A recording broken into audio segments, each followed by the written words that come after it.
Welcome to El Regnum channel. If you are new to this channel, please do not hesitate to click subscribe and hit the notification bell for you to be more updated of the coming videos.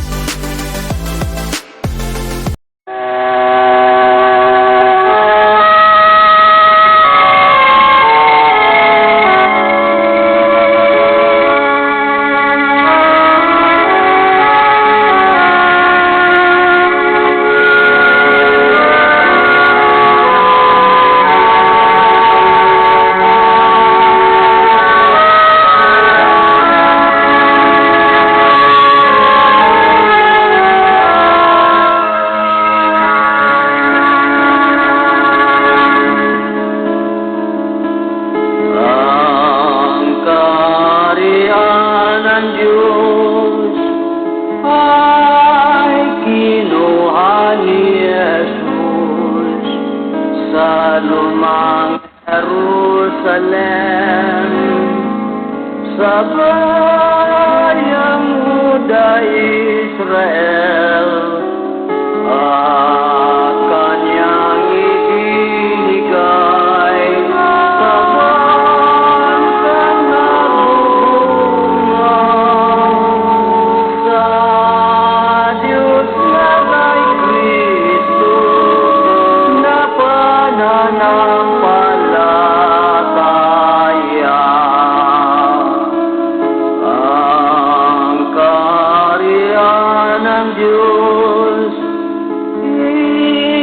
ikinugli ni Jesus. Hanapin natin ang bagong Jerusalem. May palatandaan ang malayong silangan, mga puno ng dagat, itong bansang Pilipinas. Sa lupang inirang ang ating tahanan, doon si Kristo maghari na walang hanggan. Tayo'y umasa at sumampalataya. Doon wala nang gutom at wala nang ang pagluluha. Sa lupang inirang ang ating tahanan, doon si Kristo maghari na walang hanggan.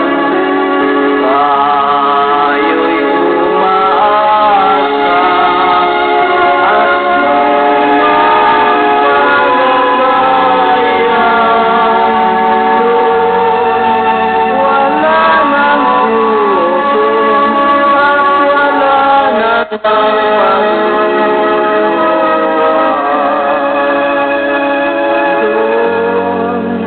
Wala nang gutom at wala nang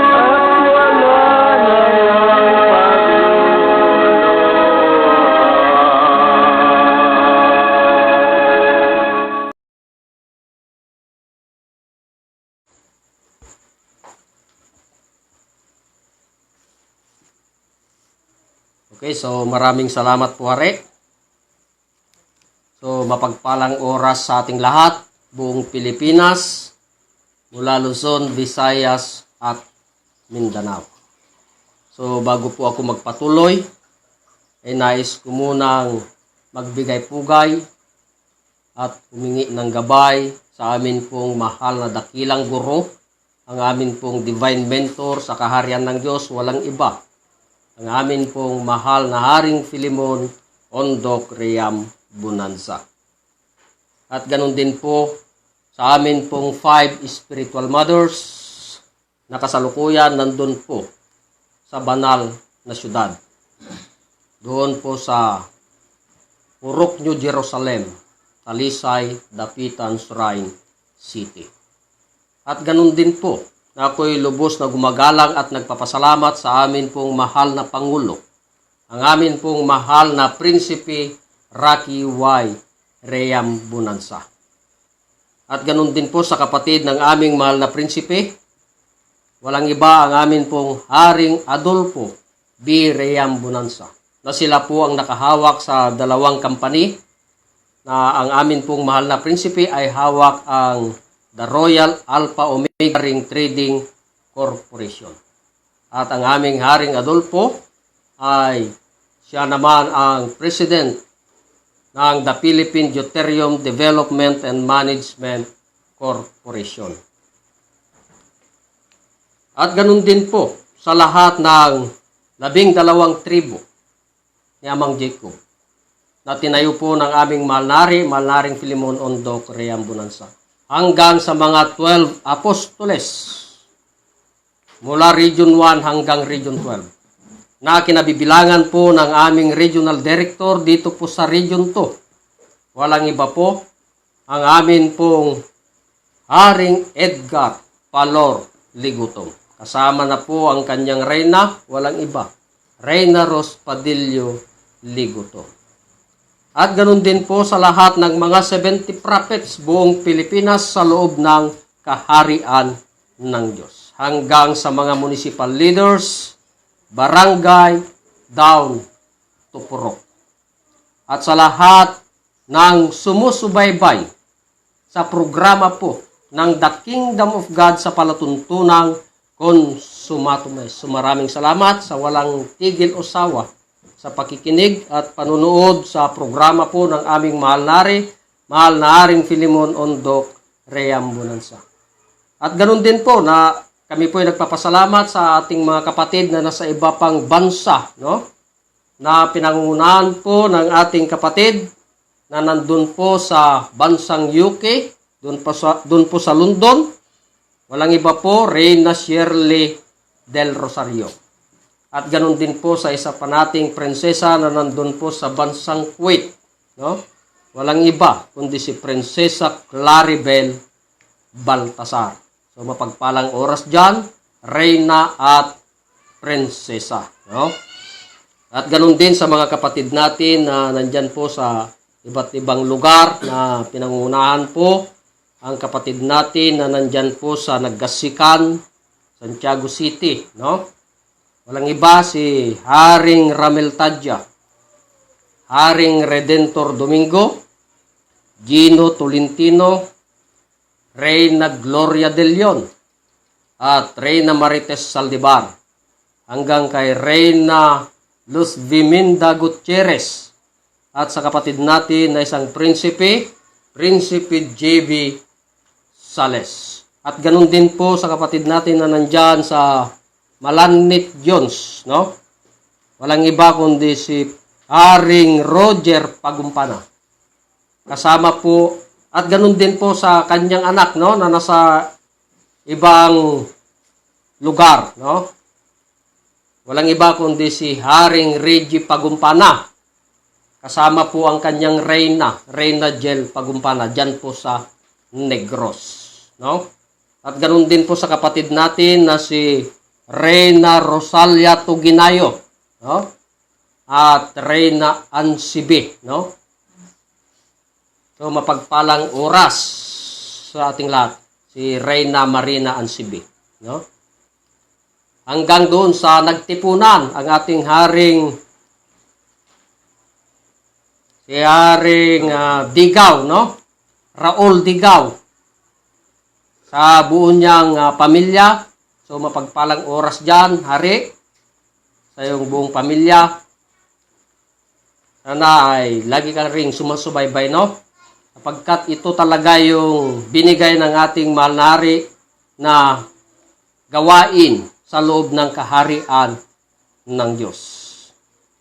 Kaya wala pa rin po tayong tigil na magsisigaw na itong bansa nating Pilipinas ay siyang kaharian ng Diyos. Lalo na kung ating talagang tignan yung buong istorya ng Diyos. No? Hindi lang yung kaharian, kundi pati na rin yung alituntunin ng Diyos sa buong daigdig. Sapagkat ang Diyos, kung ating balikan, mula noong nilalang niya ang daigdig, ang langit at ang lupa, no? Kung ating balikan ayon sa banal na kasulatan sa Henesis 2. Umpisahan muna sa 1 hanggang 3. Yan. Pagibasa rin. Revelation 2. Henesis. Henesis. Sorry. Henesis 2, 1 hanggang 3. Okay, pakibasa. So, ganito po ang sinasabi. At nangyari ang langit at ang lupa at ang lahat ng natatanaw sa mga iyon. Okay. Sa 2. At ng ikapitong araw ay niyari ng Diyos ang kanyang gawang ginawa. At nagpahinga ng ikapitong araw sa madlang gawa niyang ginawa. Yan. So, sinabi ng Diyos sa ikapitong araw ay nagpahinga. No? Yan. Okay, tuloy. Sa 3. At binasbasan ng Diyos ang ikapitong araw at kaniyang ipinangilin. Sapagkat siyang ipinagpahinga ng Diyos sa madlang gawang kanyang nilikha at ginawa. Yan. So, narinig po natin ayon po sa salita ng Diyos, no? Ang daigdig natin, ang lupa, ang langit at lupa, ay nilalang ng Diyos, no? O ginawa ng Diyos. Ngunit sa ikapitong araw ay nagpahinga ang Diyos. Yan ay pinangilin pa nga ng Diyos, no? Ayon sa sinabi ng Diyos. Pinangilin yung araw ng pahinga. Ngunit ano yung araw na ipinangilin ng Diyos na takdang kapahingahan, no? Yung takdang kapahingahan na pinangilin ng ating Panginoon sa kanyang gawang ginawa. Ibig sabihin, 6 na araw ginawa niya ang daigdig. Ngunit sa ikapitong araw ay nagpahinga at ipinangilin pa nga ng Diyos, no? Dahil natapos na ang kanyang gawain noong unang panahon, no?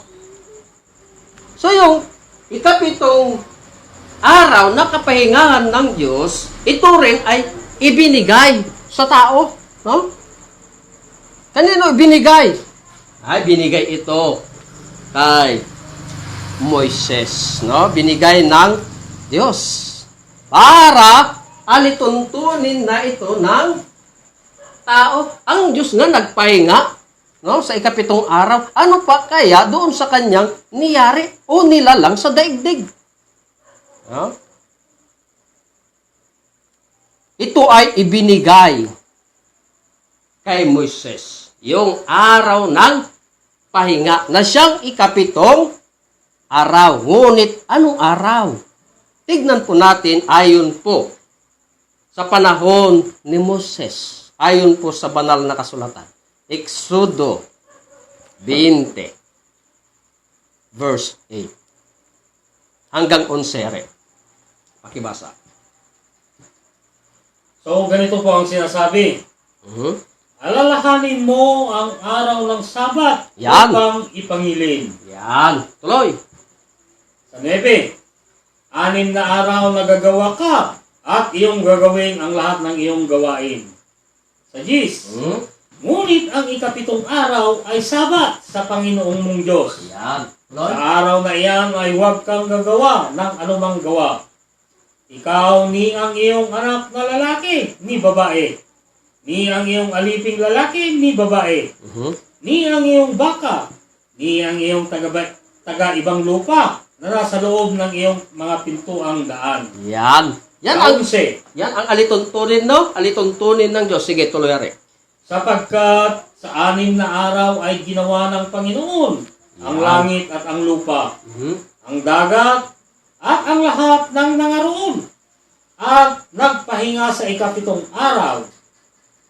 Na ano pat, pinagpala ang Panginoon ng araw ng Sabat at pinaka-banal. Yan. At pinaka banal. Yan. Tignan ninyo mga kapatid, narinig po natin yung sinabi ng Diyos. No? 6 na araw, ginawa niya ang alin? Langit at lupa. Diba? Ang langit at ang lupa. At sa ikapitong araw ay nagpahinga ang Diyos. No? Kalain ninyo. Nagpahinga ang Diyos. So, ibinigay ngayon ng Diyos sa tao. Sino yung ginamit ng Diyos? Si Moises or Moses. No? Yan. Ginamit ito ng Diyos. Para ipangilin ayon na sa utos ng Diyos. No? Ipangilin ang araw ng Sabat na siyang pinaka-banal. Sapagkat ang Diyos ang siyang naglalang sa daigdig.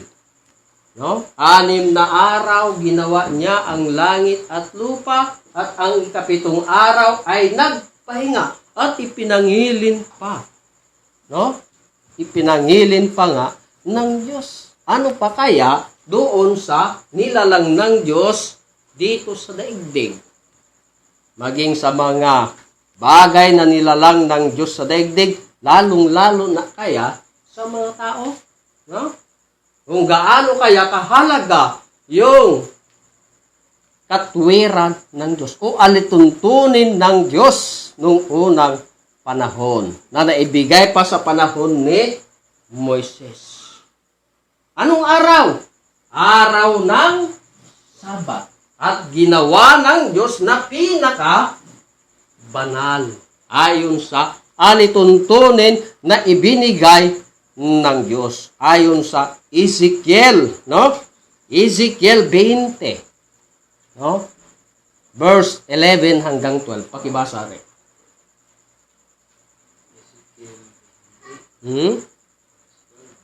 Oh. So, ganito po ang sinasabi. Bukod dito, ibinigay ko rin naman sa kanila ang aking mga sabat. Yan, ang aking mga sabat. Tuloy. Upang maging tanda sa akin at sa kanila. Yan. Upang kanilang makilala na ako ang Panginoon na nagpapaging banal Yan. sa kanila. Tuloy. Sa 13. Okay, tuloy. Ngunit ang sambahayan ni Israel ay nanghimagsik laban sa aking sa ilang. Sila'y hindi nagsilakad nang ayon sa aking mga palatuntunan. Okay. At kanilang itinakwil ang aking mga kahatulan na kung gawin ng tao ay mabubuhay sa mga yaon. At ang aking mga sabat ay kanilang nilapastangan mainam.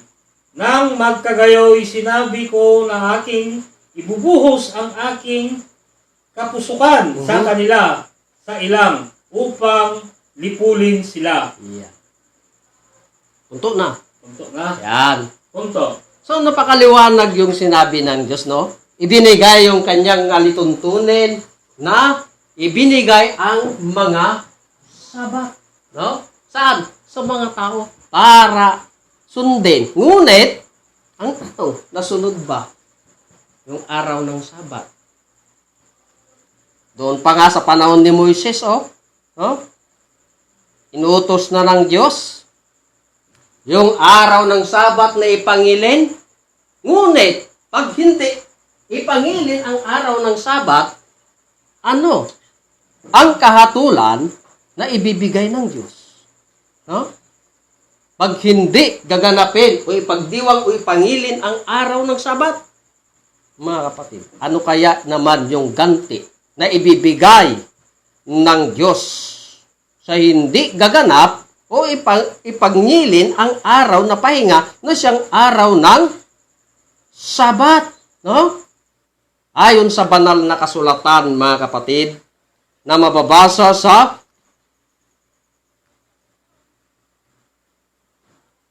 Exodo 35, 1-2. Pakibasa rin. Kung ano naman yung ganti ng Diyos sa hindi gaganap o magngilin sa araw ng pakapahingaan o araw ng Sabat. So ganito po ang sinasabi. 6 na araw na gagawa. Datapwat ang ikapitong araw ay ipangilin, pangingilin ninyo. Yan. Isang Sabat na takdang kapahingahan sa Panginoon. Yan. Sino mang gumawa ng anumang gawa sa araw na iyan ay papatayin. Papatayin. Yun ang salita ng Diyos, mga kapatid. Kaya nga, ano ang sinabi ng Diyos sa araw ng Sabat? Kung hindi ipangilin, kung hindi nila ipangilin, no? Kung hindi natin ipangilin, ganun na. No? Sa lahat kasi yan ng tao, no? Inutos ng Diyos sa panahon pa yan ni Moises. Kapag hindi gaganapin yung araw na pahinga, na siyang araw ng Sabat, anong sabi ng Diyos? Papatayin. Ngunit, pag naganap, ay mabubuhay. Sabi yan ng Diyos. No? Ngunit, nasaan nga ba yung katwiran ng Diyos? No? Yung mga kautusan ng Diyos, mga kapatid. Saan nga ba ito nagaganap? No? Yung kautusan ng Diyos na ipangilin ang araw ng Sabat na siyang pinaka-banal. Na siyang pinaka-banal. Ang tanong dyan, kung nasaan nga ba yung kautusan na ng Diyos? Ngunit, alalahanin natin, mga kapatid, na mayroon pang utos ang Diyos. Hindi lang yung pagngilin na ating susundin. Meron pa para malaman natin kung nasaan na yung katwiran ng Diyos. No? Ayon sa Matthew 6:33 na may kautusan talaga ang Diyos. No? Anong sinabi sa Matthew 6:33? Para malaman natin kung saan makikita yung araw na pahinga o Sabat sa Panginoon. Basare. So ganito po ang sinasabi. Datapwat hanapin muna ninyo ang kanyang kaharian. Datapwat hanapin muna ninyo ang kaharian or kingdom of God. Tuloy. At ang kanyang katwiran. At ang kanyang katwiran. At ang lahat ng mga bagay na ito ay pawang idaragdag sa inyo. Tignan ninyo. Nasaan yung katwiran ng Diyos? Nasa loob pala ng kaharian ng Diyos. Hindi naghiwalay. No? Hindi naghiwalay ang kaharian ng Diyos at ang kanyang katwiran. Ang Diyos pa naman ay magtatayo ng kaharian sa daigdig. No? Ngunit saan itatayo ang kaharian ng Diyos na nandun yung katwiran ng Diyos o alituntunin sa loob ng kaharian ng Diyos, lalong-lalo na itong araw ng pahinga na siyang araw ng Sabat na siyang pinakabanal. Utos ng Diyos, hanapin muna ninyo ang kanyang kaharian. Para makita natin doon yung katwiran ng Diyos. Or alituntunin ng Diyos sa loob ng kaharian ng Diyos. Ngunit, saan natin hahanapin? Mga kapatid, alamin talaga natin yung istorya sa kaharian ng Diyos. Na unang-una, ang ginamit ng Diyos na kaharian ay ang Israel. No? Ang bansang Israel, mga kapatid, na kung saan pinili dito sa panahon ni King Solomon, pinili siya na naging hari doon sa bansang Israel. Tatluman ang pinili ng Diyos na umupo na hari doon sa bansang Israel. Una si King Saul, pangalawa si King David, pangatlo si King Solomon. Hanggang sa gumamit ang Diyos ng kaharian sa daigdig.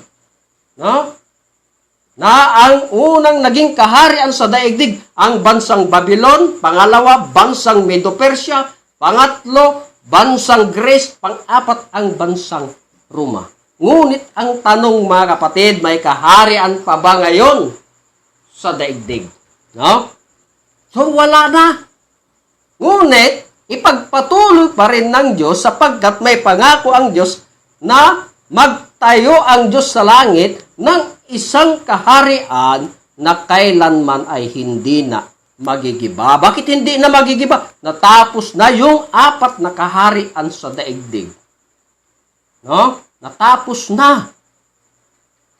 Ngunit, yung kautusan na hanapin, balikan muna natin yung panahon ng ating Panginoong Hesukristo na kung saan ginamit muli ng Diyos o pinili o sinugo ng Diyos para ibalita or ipangaral ang mabubuting balita ng kaharian ng Diyos. Saan?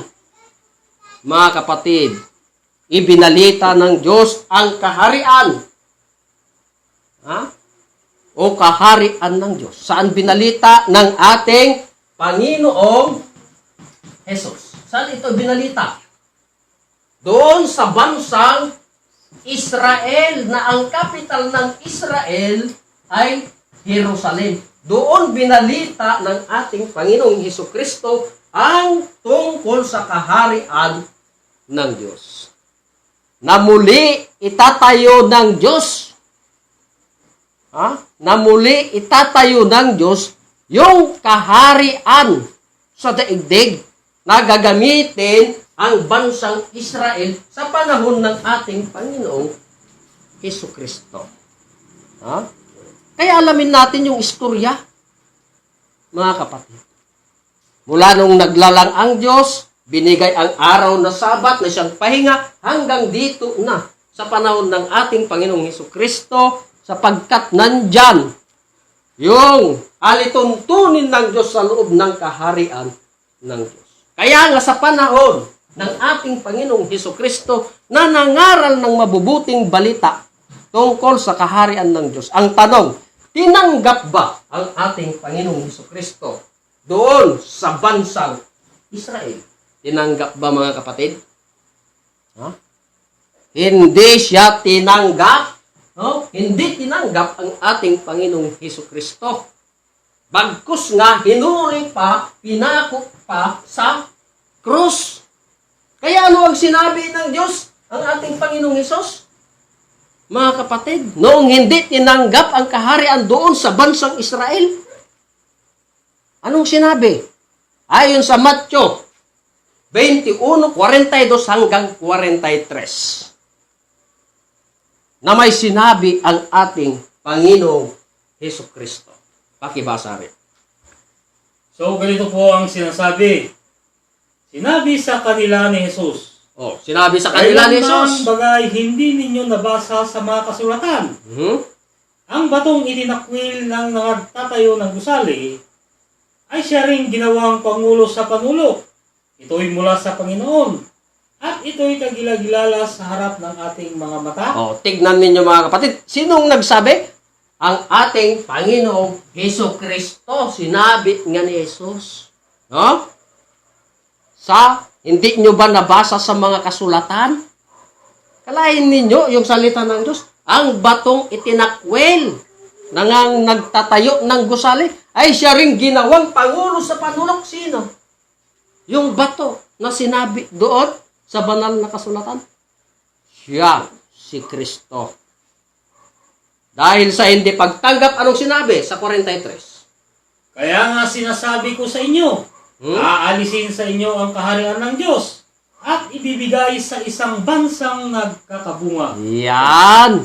Sinabi na ng ating Panginoong Hesus, kaya nga't aalisin sa inyo, anong aalisin? Ang kaharian ng Diyos, saan? Saan niya aalisin? Doon sa bansang Israel. At ibibigay sa isang bansa na nagkakabunga. Oh? Kala ba natin yung kaharian lang ang inalis? Mga kapatid, ang Diyos din sa bansang Israel ay umalis din. Ano yung dinala?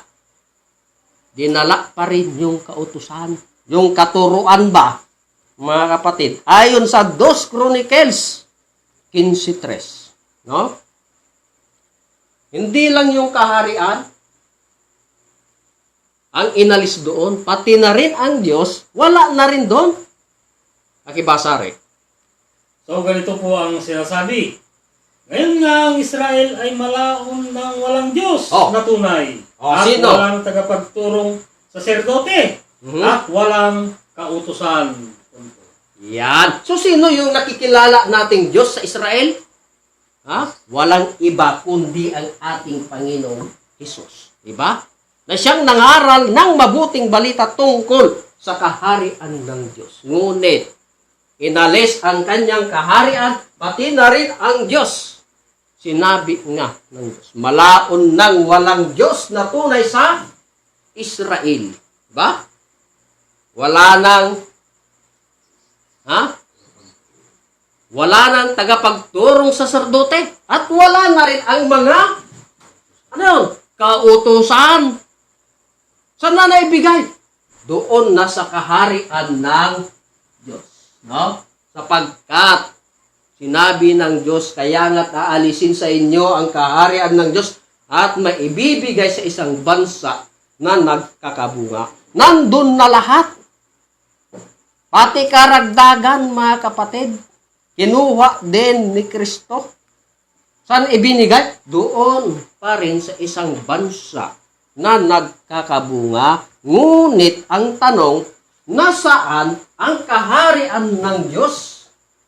Sapagkat ang kaharian ng Diyos inalis sa bansang Israel, ibinigay sa isang bansa na nagkakabunga, na nandun na rin yung kautusan ng Diyos o katwiran ng Diyos, mga kapatid. Ang tanong, nasaan yung kaharian ng Diyos? Kaya nga yan po ang aming pinapatunayan na ang bansa nating Pilipinas ay siyang mapalad na kaharian ng Diyos. Anong bansa? Bansang Pilipinas. No? Kung saan natin naririnig yung aral ng Diyos, lalo na pa rin ang araw ng pahinga. Bakit?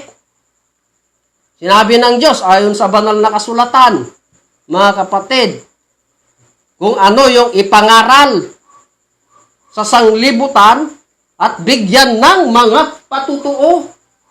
No? Para sa gayon ay darating na ang wakas.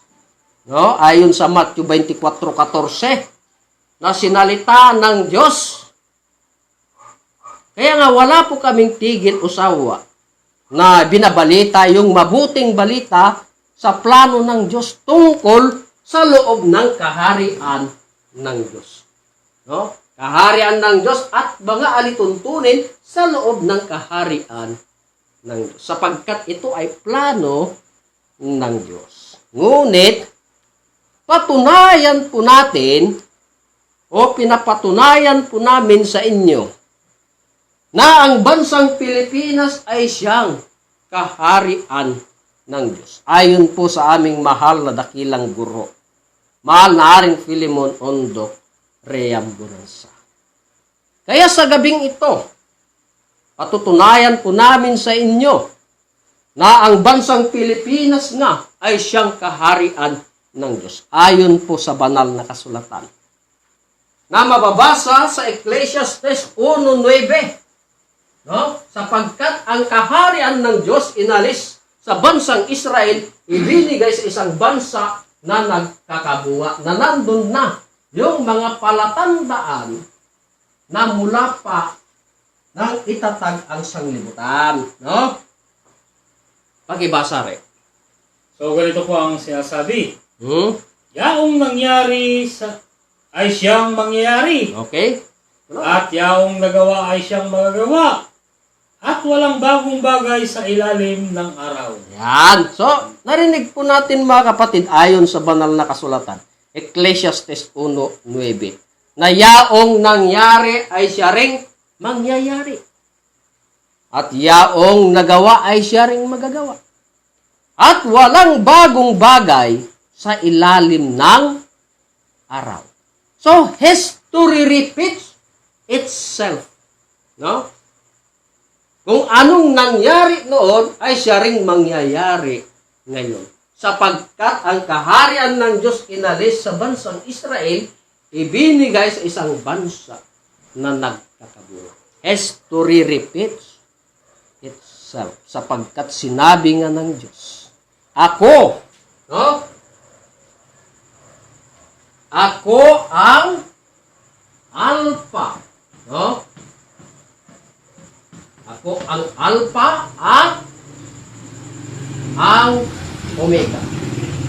No? Ang una at ang huli. Sino? Ang Diyos, mga kapatid. Ang Alpha, ito yung lumang Jerusalem. No? Ito yung lumang Jerusalem. So, hindi matawag na lumang Jerusalem kung walang bagong Jerusalem. No? Kung walang bagong Jerusalem. No? Hindi rin matawag na bagong Jerusalem kung walang lumang Jerusalem. Ito ang Alpha at ang Omega. Kung anong nangyari noon, ay siya ring mangyayari ngayon. At walang bagong bagay sa ilalim ng araw. History repeats itself. Sapagkat ang kaharian ng Diyos inalis sa bansang Israel, ibinigay sa isang bansa na nagkakabunga. Kung nasaan ang kaharian ng Diyos. At kung gaano rin katotoo na ang kaharian ng Diyos ay dito talaga sa bansa nating Pilipinas. So alamin natin yung istorya ng Diyos sa daigdig. Kung ano ba yung mariripit, no? Kung ano ba ang nangyari noon at siya ring mangyayari ngayon. So tignan natin ayon sa unang panahon sa lumang Jerusalem. Na kung saan sa lumang Jerusalem, ito ang panahon ng ating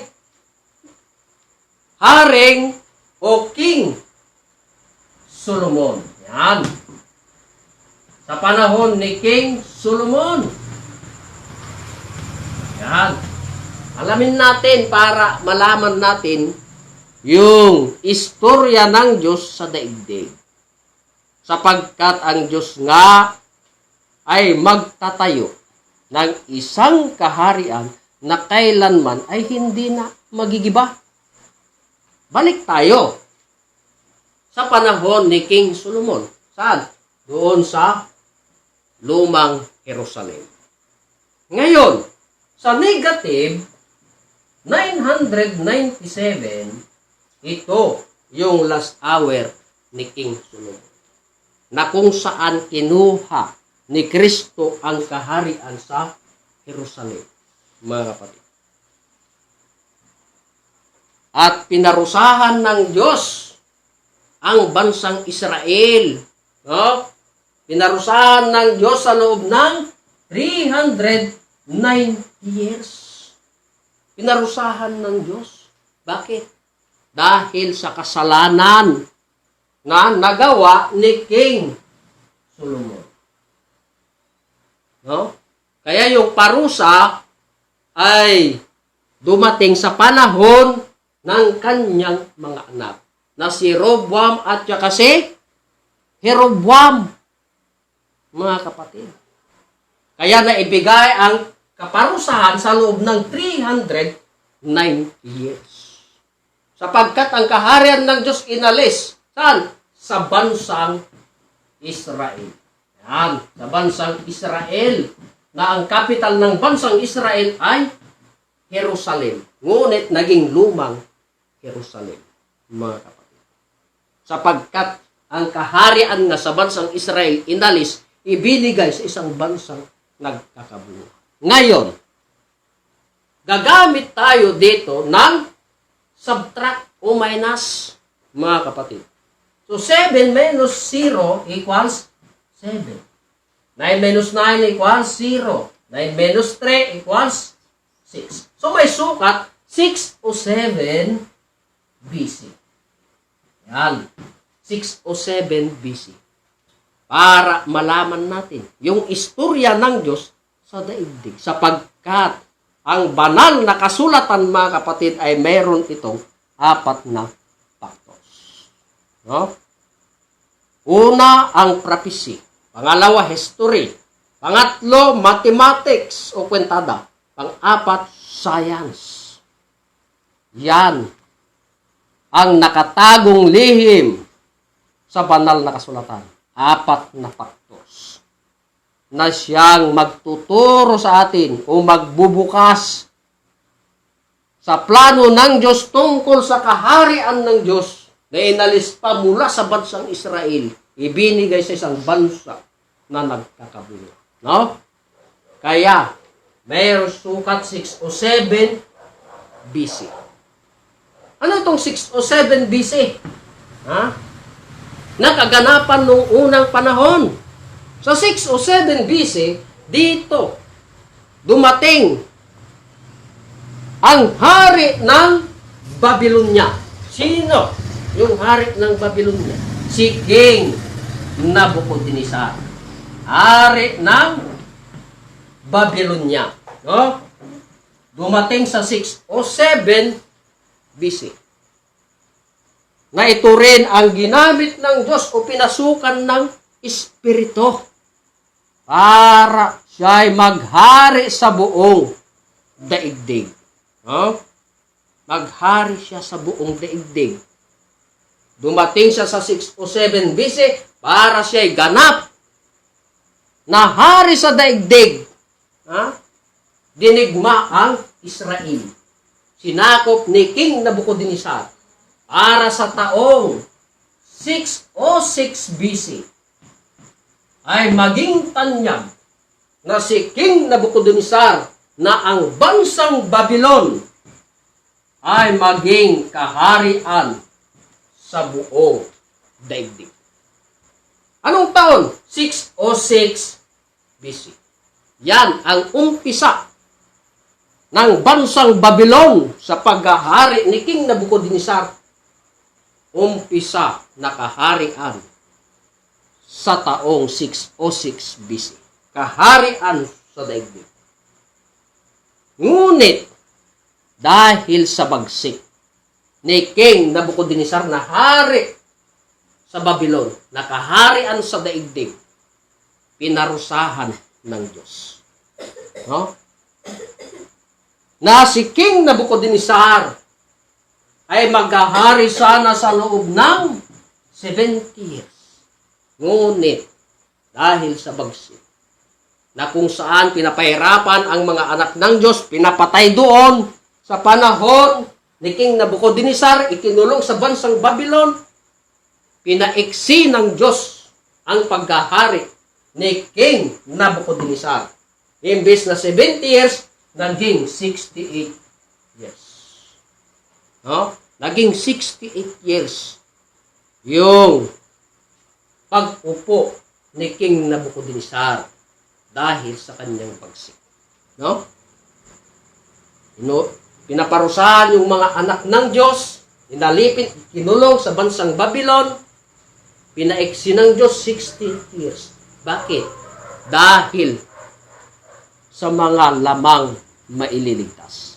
Dahil sa mga hirang ng Diyos. Kaya pinaiksi ang panahon.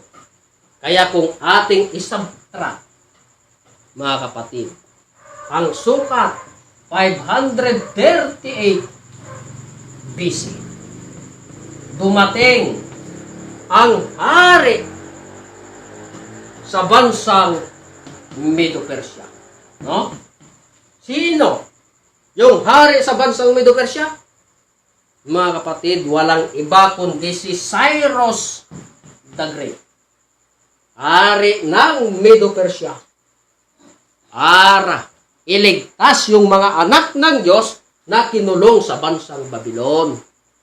No? Meron magliligtas na pinili ng Diyos. Sino? Si Cyrus the Great. Hari ng bansang Medo-Persia. Na siyang ginamit ng Diyos na magligtas sa mga anak ng Diyos sa pagkalipin, sa pagkakulong sa bansang Babylon. Mga kapatid. At dito rin, naibigay yung plano kay King Cyrus the Great. Sa loob ng 40 years, itatayo niya ang bahay ng Diyos. No? So, history repeats itself. Kung anong nangyari noon, ay siya ring mangyayari ngayon. At walang bagong bagay sa ilalim ng araw. No? So, nagbigay ang Diyos ng sukatan or appointed time of God. Ano yung appointed time of God? 2,520. Yan ang appointed time of God. Sapagkat ang kaharian ng Diyos ay inalis sa bansang Israel, ibinigay sa isang bansang nagkakabunga. No? History repeats itself. Kung ano ang nangyari sa lumang Jerusalem, ay siya ring mangyayari sa bagong Jerusalem. Nagbigay ang Diyos ng appointed time of God, 2,520. So, gaano yan katotoo? Ha? Gaano yan katotoo? Na yan nga. No? Yung magbubukas. No? Sa lihim ng Diyos tungkol sa kaharian na hindi tinanggap sa bansang Israel. Na siyang history repeats itself. No? Paano natin isolve at palabasin yung appointed time of God na 2,520? No? So, ibig sabihin, ilinihim ng Diyos sa mga panahon. No? Sa mga panahon, linihim ng Diyos ayon sa banal na kasulatan para ma-solve natin yung appointed time of God. No? Na ayon po sa banal na kasulatan. Sa Revelation 12:14, pakibasa rin.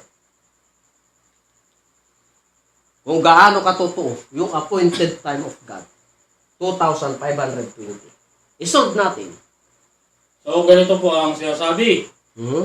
At sa babae binigay ang 2 pakpak ng agilang malaki upang ilipad sa ilang mula sa harap ng ahas hanggang sa kanyang tahanan. Na pinagkandilihan sa kanyang isang panahon at mga panahon at kalahati ng isang panahon. Yan ang binigay ng Diyos na mga panahon. Isang panahon, mga panahon, at kalahati ng isang panahon. Sapagkat ang kaharian nga ng Diyos inalis sa bansang Israel, ibinigay sa isang bansa na nagkakabunga. At gaano rin katotoo ang appointed time of God na siyang susi sa kaharian ng Diyos. No?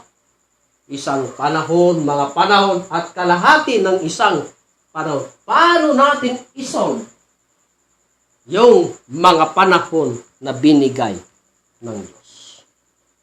Sapagkat kako ang banal na kasulatan, una, prophecy, history, mathematics, at science. Ito, mathematics, mga kapatid. Kwentada, no? Na siyang susi sa kaharian ng Diyos. Paano natin isolve? Para masolve natin, alamin natin yung given number ng Diyos para masolve. No? Ano yung given number ng Diyos para isolve natin? Ayon sa 6 pa rin na rin. 12:6 sa Revelation.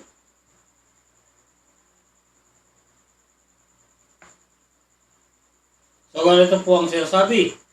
At tumakas ang babae sa ilang, na doon siya ipinaghanda ng Diyos ng isang dako, upang doon siya ampunin sa 1,000, 1,000, 200, 200, at 60 araw. at 60 araw. 1,260 days. Ito ang given number ng Diyos. No? Mathematics. Ha? May nakapagbukas na ba dyan? Meron na, mga kapatid. Hindi po ako mahiya na sabihin sa inyo. Walang iba na nakapagbukas nito ang amin pong mahal na dakilang guro. Mahal na Haring Filemon, Ondok Reambulansa. No? Kung ano ang ibig sabihin ng isang panahon, mga panahon at kalahati ng isang panahon. Na ang given number, 1,260. Ito ay ginamit ng Diyos na parables sa banal na kasulatan. Sapagkat ang kaharian nga ng Diyos inalis sa bansang Israel, ibinigay sa isang bansa na nagkakabunga. Yan, mga kapatid. So ano ang gagamitin natin pang solve sa mga kwentada na ito na binigay ng Diyos? Gagamit tayo ng mathematics. Ngunit mayroong tinatawag sa mathematics na algebra. Diba? Kaya hindi nabuksan, linihim ng Diyos. Bakit may algebra ba noon? Ha? May algebra na ba? Wala pa. Kaya nga sa panahon pa nga ni Daniel, Propeta Daniel, pinasarahan ng Diyos ng isang panahon, mga panahon at kalahati ng isang panahon, propeta na yun. Hindi pa ito naintindihan. No? Ano pa kaya ngayon? Kompleto na. Tinuro na ng Diyos. Lahat sinabi na ng Diyos. No? Pag sinabi na ng Diyos, ay matakot tayo sa Diyos. Ba? Sundin natin ang kanyang mga utos. Sapagkat yan ang buong katungkulan ng tao. No? Kaya iparating natin, ipangaral ang ebanghelyo sa kaharian. Saan? Sa sanglibutan. At bigyan ng patutuo. No? Para sa gayon ay darating na ang wakas. Para hindi na tayo maghirap, maghanap sa kaharian ng Diyos. Diba? Isolve natin. Gagamit tayo ng tinatawag na algebra. No? Sapagkat linihim ng Diyos sa isang panahon, mga panahon at kalahati ng isang panahon. At nagbigay naman ngayon ng given number para ma-isolve natin yung dami ng isang panahon, mga panahon at kalahati ng isang panahon. Kaya sa algebra, gagamit tayo ng let x. No? Let x equals the number. Yan. Yan ang rules. No? May ginagamit na let x equals the number. Ngunit, ang algebra ay mayroon ding 4 na rules. No? Ano yung una? To add two numbers having unlike sign. Find their sum and prefix their common sign. Sa pang-4, kaya, mga kapatid, multiply both terms by less common denominator. Yan ang pang-apat din na rules sa algebra. Kaya gagamit tayo ng algebra para masolve natin yung isang panahon, mga panahon at kalahati ng isang panahon. Para makuha natin yung given number, yung susi or appointed time ng Diyos na 2,520. So, let x equals the number. No? So, ngayon, isolve natin. So, x plus 2x, no? Plus 1/2 x equals 1,260. Kasi nandun yung given number ng Diyos. No?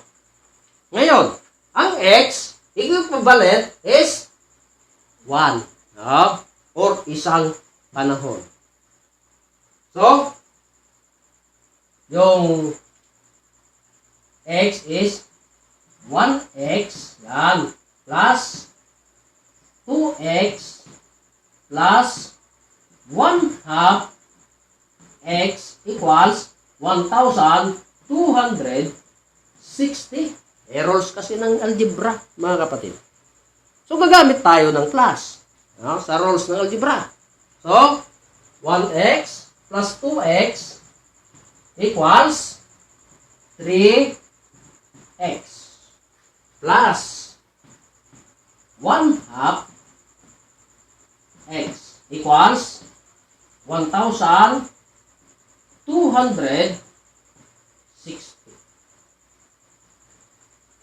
So, yan po yung rules sa algebra. Ngayon, gagamitin natin yung pang-apat na rules sa algebra, mga kapatid. Na ang pang-apat na rules sa algebra, multiply both terms by least common denominator is 2. Ito yung least common denominator. 2. Yan. Sapagkat ang 1, ito yung denominator. So, hindi pwede kundi yung least common denominator is 2. Yan po ang gagamitin natin. So, mag-close and open quantity po tayo. Yan. So, close and open quantity. So, 2 times 3x lang. So, equals 6x plus 2 times 1/2 x equals 1x equals 2 times 1,260 equals 2,520. Yan. So, add ulit. 6x plus 1x, no? Equals 7x equals 2,520. So, x na lang siya, no? X na lang equals 2,520. So, yan ang rules sa algebra. Para malaman natin kung gaano katotoo yung binigay ng Diyos na appointed time of God sa mga linihim na mga panahon. At binigyan ng given number 1,260. Ha? Ngayon, isolve natin. Kung gaano katotoo, kunin natin ang 2,520 na siyang susi sa kaharian ng Diyos. Sapagkat ang kaharian ng Diyos inalis sa bansang Israel, ibinigay sa isang bansa na nagkakabunga, na ilinihim sa mga matatalinhagang salita. So, paano natin isolve? Nakuha na natin ang 2,520. Gagamit tayo ng divide. Yan. Gamit po tayo ng divide. Anong divide natin? Yung 7. Yan. 7. Ngayon, 25 divided by 7 equals 3. 3 times 7 equals 21. So, subtract. 5 minus 1 equals 4. 2 minus 2, 0. So, bring down 2. Kasi mababa yung 4. No? 42 divided by 7 equals lan? 6. 6 times 7 equals 42. Subtract ulit. 2 minus 2, 0. 4 minus 4, 0. So, 0 na siya. Hindi pwedeng i-divide. So, bring down 0 pa. 0 divided by 7. Pwede? Hindi pwede. Kaya, 0 na po siya. Kaya may sukat, 360. Ano itong 360? Para malaman natin kung gaano katotoo ang appointed time of God na 2,520.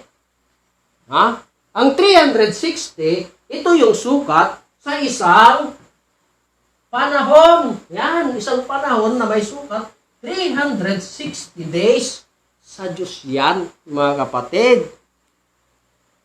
Ang isang panahon katumbas isang taon na may 360 days, no? Sa Diyos yan. Ang mga panahon kaya, no? Mga panahon, dalawa man. 360 plus 360. Okay, 360 times to kasi multiply both terms by less common denominator is to. Ha? Ilan? 720 days ang sukat ng dalawang panahon o mga panahon. Katumbas ay 2 taon. Yung kalahati kaya ng isang panahon. Ha? Gaano kaya karami din ang kalahati ng isang panahon? Kalahati ng isang panahon.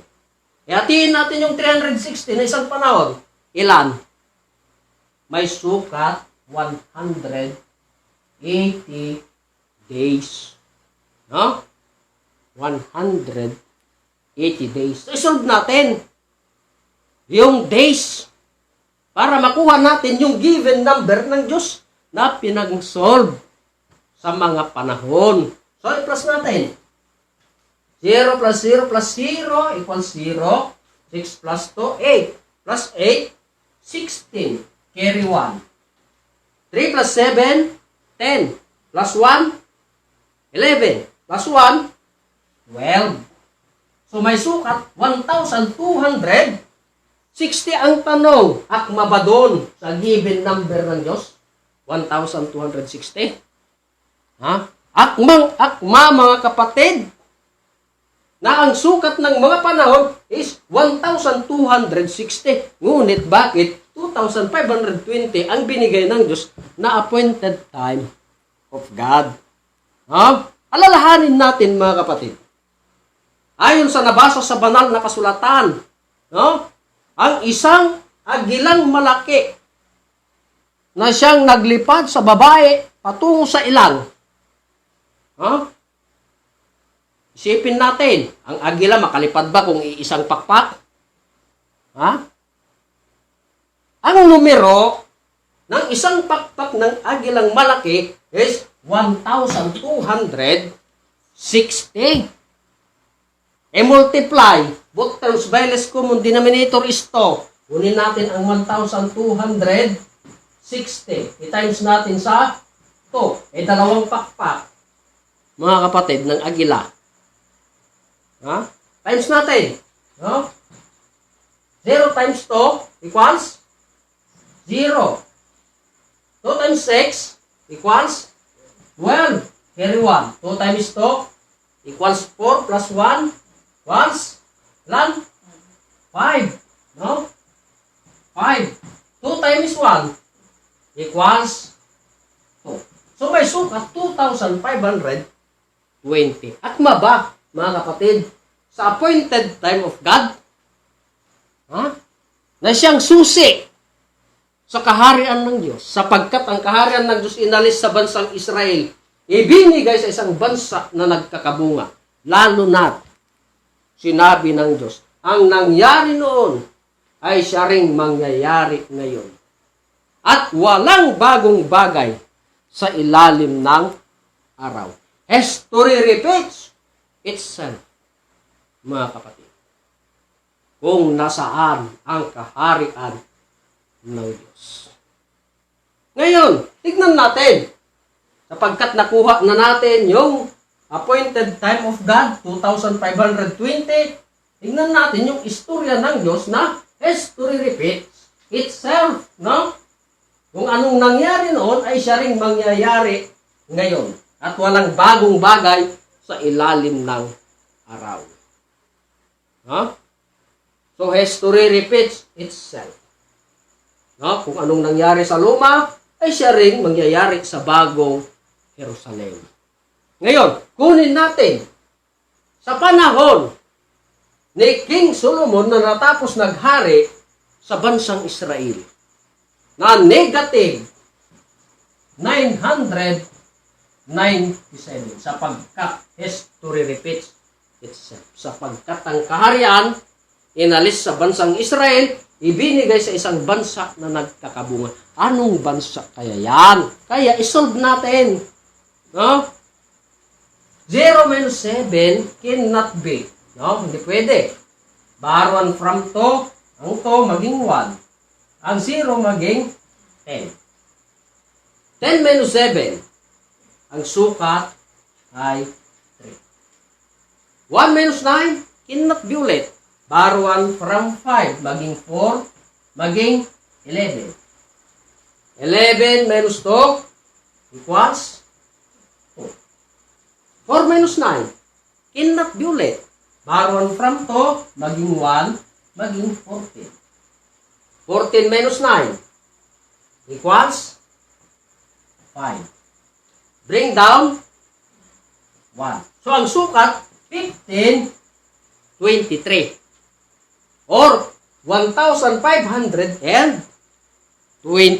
In short, 1523. No? Nasaan ang kaharian ng Diyos? Na ibinigay sa isang bansa na nagkakabunga sa taong 1523.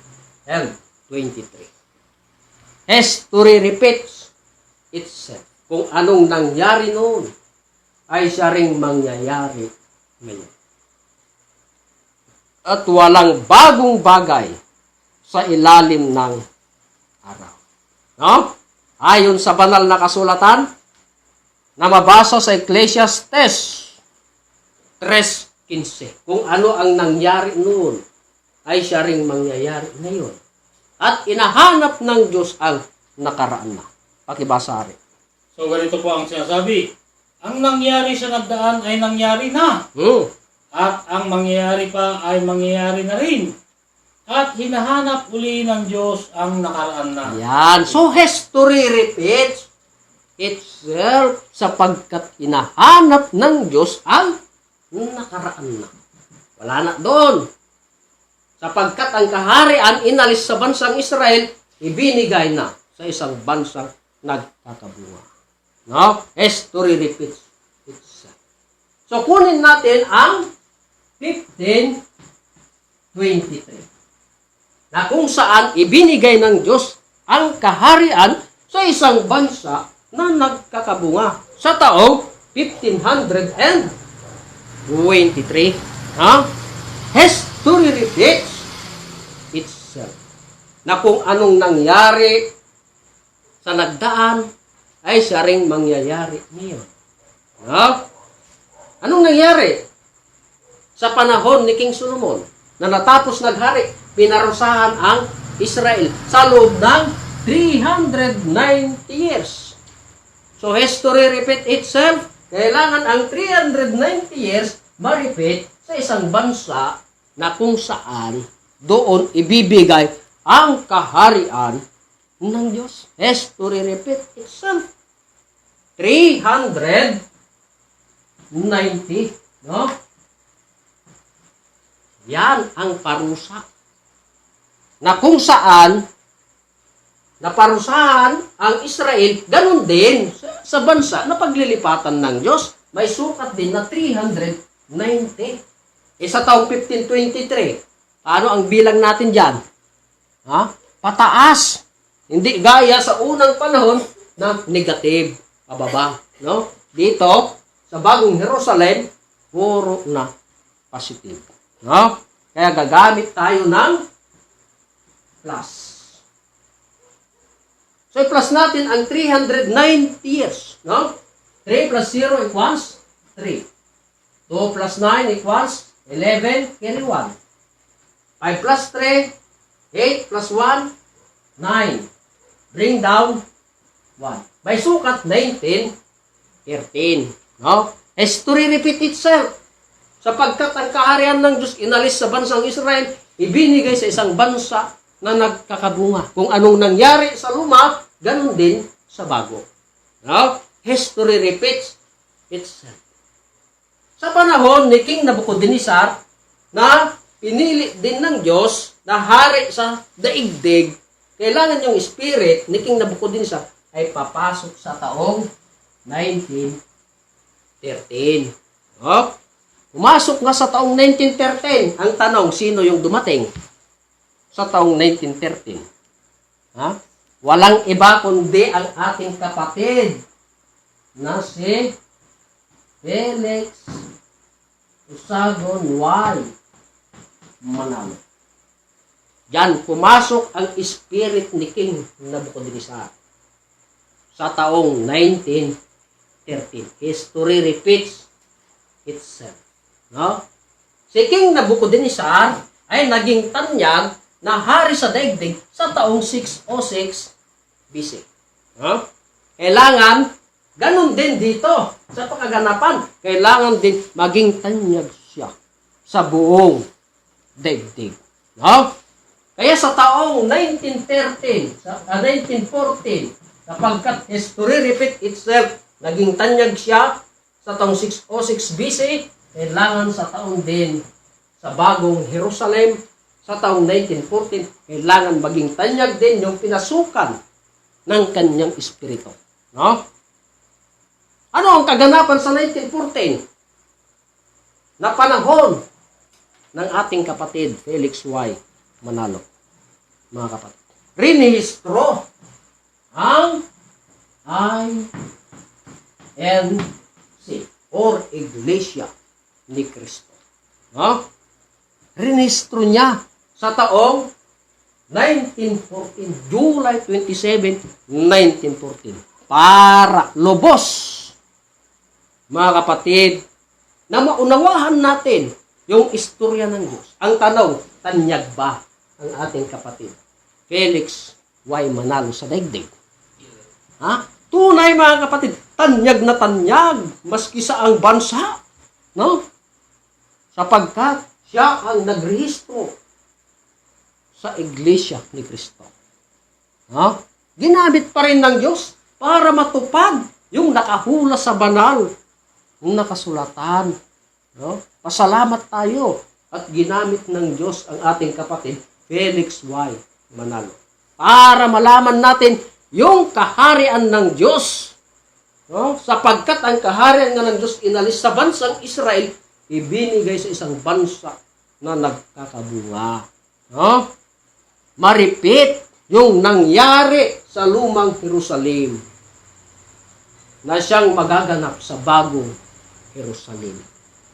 Kaya sa pagkatanyag ng ating kapatid Felix Usagon Y. Manalo, kailangan maripit ulit yung tagal ng panahon na pagpupok ni King Nabucodonosor sa loob ng 68 years. No? Maripit. No? Kaya sa loob ng 68 years, dito din natapos ang ating kapatid Felix Y. Manalo. Ginamit yan ng Diyos, palatandaan, mga kapatid, no? Na ang kaharian ng Diyos ay naibigay na sa isang bansa na nagkakabunga. No? Kailangan tumagal din siya sa loob ng 68 years. Kaya i-plus natin. Yan. Dagdag. No? So, 4 plus 8 equals 12, 31.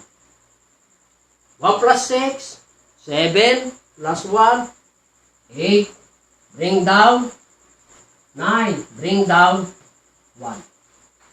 So may sukat 1982.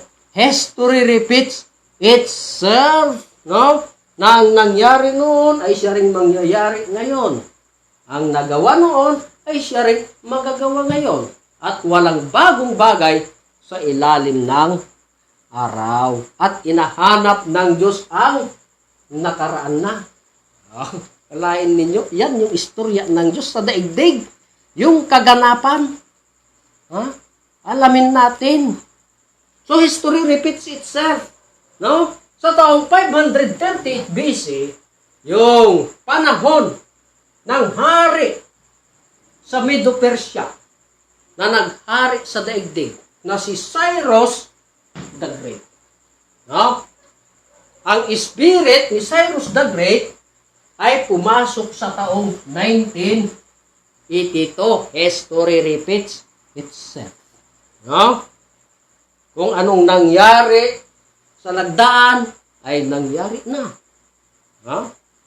At ang mangyayari pa ay nangyari na rin.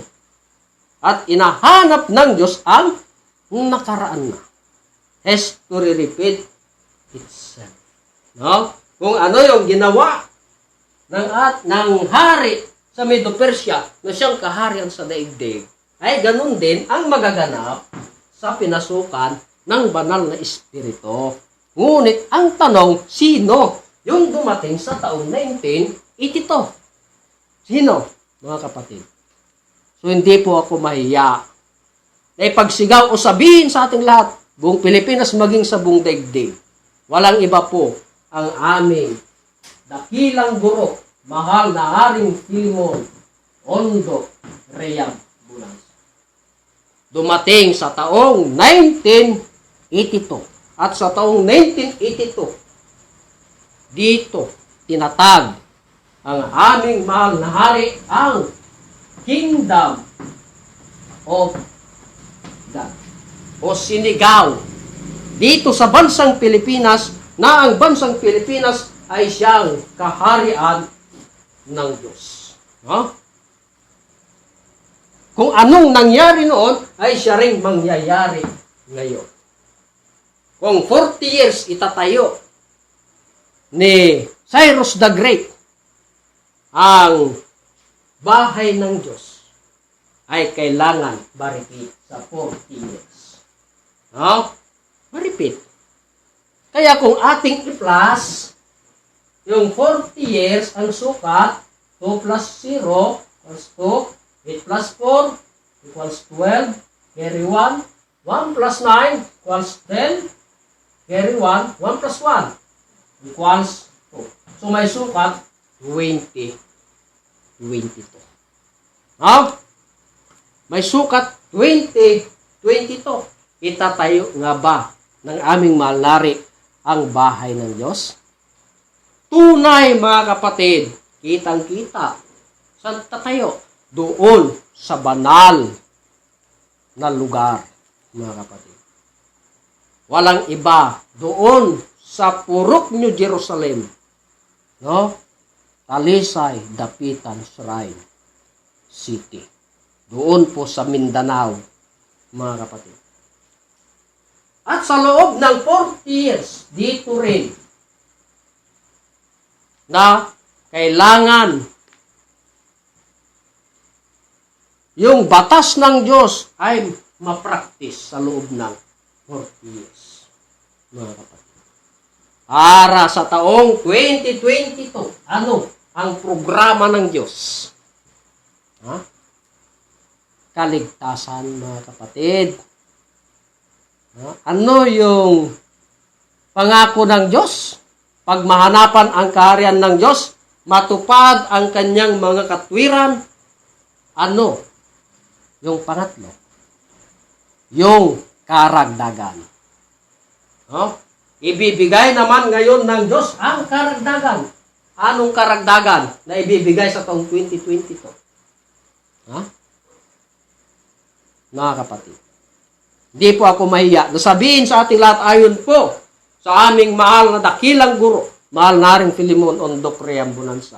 Ang programa sa taong 2022, itong programa ng aming mahal nari, ang Deuterium Beneficiary. Iyan po ang programa ng aming mahal na dakilang guro, mahal naring Filimon Ondok Riambunansa. Saan programa? Sa buong Pilipinas. Ngunit, yun lang may gusto. No? Kung ayaw, mag-ipilit. Ngunit, natapos na yung paglista sa Deuterium Project of the Philippines na bilang beneficiaries, no, sa plano ng Diyos dito sa bansa nating Pilipinas. Kaya ang tanong, mga kapatid, sapagkat history repeat itself man, ang plano ng Diyos sa daigdig, sapagkat ang kaharian inalis sa bansang Israel, ibinigay sa isang bansa na nagkakabunga. Ang tanong, saan ito naganap? Ha? Na siyang bagong Jerusalem. Saan yan naganap? Di po ako mahiya na ipagsigaw buong Pilipinas maging sa buong daigdig at ipangaral yung ebanghelyo sa kaharian sa sanglibutan. Walang iba, bansa natin, Pilipinas. No? Kaya napakapalad po natin, mga kapatid, na ang kaharian ng Diyos na hindi tinanggap sa bansang Israel, na ibinigay na dito sa bansa nating Pilipinas, ay dito na, mga kapatid, yung pangako ng Diyos. No? Na mula pa nang itatag ang sanglibutan, pinangako na ng Diyos, no? Yung Diyos sapagkat ang katayuan ng Diyos ay hari or king. No? Kaya sinabi ng hari ayon sa Matthew 25:34, hali kayo. No? Saan sinabi? Doon sa kanyang mga nasakanan, pakibasari. So ganito po ang sinasabi. Kung magkaguyoy sasabihin ng hari sa nangasa kanyang kanan, magsiparito kayo, mga pinagpala ng aking ama. Manahin ninyo ang kahariang nakahanda sa inyo buhat ng itatag ang sanglibutan. Yan, napakaganda yung programa ng Diyos. Inayawan sa bansang Israel, ngunit dahil sa pangako ng Diyos na muli magtatayo ng isang kaharian na kailanman ay hindi na magigiba. Saan itatayo? Dito na, sa bansang Pilipinas. No? Sapagkat kako inayawan sa bansang Israel. Pasalamat tayo at hindi tinanggap doon. Diba? So yung biyaya, saan ibinigay? At saan ipamamana ng Diyos? Ha? Doon sa isang bansa, no? Na kung saan, kung sino rin yung tatanggap sa plano ng Diyos. Ha? Kasi may sinabi doon lang sa kanyang mga nasakanan. Yan ang tinawag. No? Ali kayo. Ha? Sabi ng Diyos. Doon sa kanyang mga nasakanan. Ha? Ipamamana ang kaharian or kingdom of God. Ipamamana niya, mga kapatid. Ha? Kaya kako, ang kaharian ng Diyos ay maitayo dito na sa bansa natin, Pilipinas. Kailan tinatag ang kaharian ng Diyos? Tinatag pa ng aming mahal na hari sa taong 1982, July 27. No? Sapagkat history repeat itself. Ha? Kung kunin natin ang 2,520, no? 2,520, at kunin din natin yung panahon ni Cyrus the Great sa taong 538 BC, no? 538 BC. Subtract natin kapagkat history repeat itself, no? 0 minus 8 cannot be borrow 1 from 2, maging 1, maging 10. 10 minus 8 equals 2. 1 minus 3, cannot be ulit. Borrow 1 from 5, maging 4, maging 11. 11 minus 3, 8. No? So, diba? 4 minus 5. Cannot be. Borrow 1 from 2, maging 1, maging 14. So, 14 minus 5 equals 9. Bring down 1. Sukat 1982. Akma sa panahon ng aming mahal na hari, 1982, na tinatag ang kaharian ng Diyos dito sa bansa nating Pilipinas. No? Walang iba na pinangakuhan ng Diyos na bansang nagkakabunga, bansa nating Pilipinas, na siyang napakapalad at lalong-lalo na yung mga Pilipino natanggap yung programa ng Diyos. Ito ay buong daigdig, hindi lang sa bansa nating Pilipinas, ang buong daigdig, sapagkat ang Diyos nga mga kapatid ay magtatayo sa langit ng isang kaharian na kailanman ay hindi na magigiba. Ang tanong, mga kapatid, saang bansa? Walang iba, bansang Pilipinas. Kaya kung nalaman na natin na bansang Pilipinas nga yung sinabi ng Diyos na pagbibigyan ng kanyang kaharian. No? So, mayroong katwiran ng Diyos, di ba? O kautusan. Pag nalaman natin ang kaharian, anong sinabi ng Diyos? Ayon sa Gawa 14:22. No? Pakibasa rin.